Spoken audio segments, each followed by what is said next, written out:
Rescue day tayo ngayon. Ito ayaw mag-start itong 2001 Suzuki. Nilagyan na natin ng gas, nag-gas, hindi na start itong hindi ko alam walang yung pangalan, nakalimutan ko. Ayan, ayaw, binuster na natin, pinukpok natin yung starter, ayaw din. Ayan na. Nagkiklik yung relay. Ayun, rinig nyo. Totaw na lang natin to.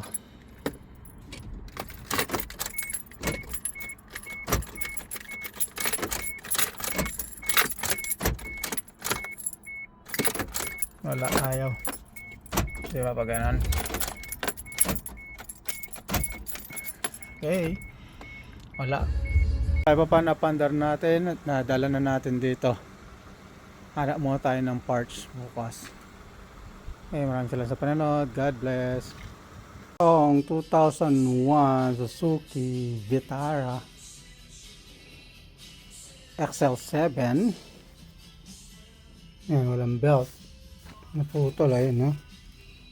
Masabit-sabit. Kailangan tanggalin tong air duct ng air filter ng housing para makita yun ang starter, yung mga cable yun.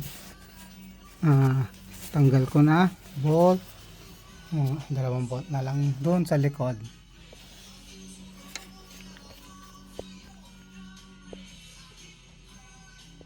Yan, kailangan natin tanggalin yung gulong. Yan, ayun ang mga bolt doon. Kailangan natin ng mga extension para maabot. Okay. Ayan, dito natin pinadaan yung sa bolt, ayun sa mga bolt nya. Ayun.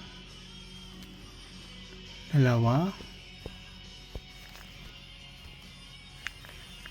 Tanggal na natin, ilabas na natin yung starter.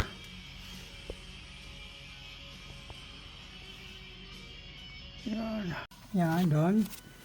Ilabas na natin. So, masikip lang.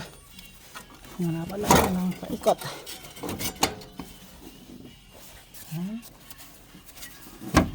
Tama.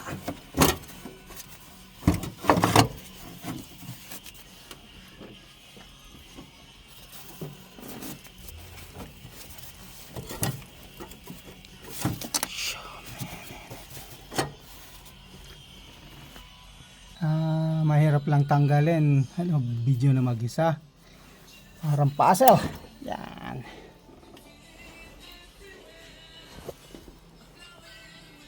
Tingnan natin.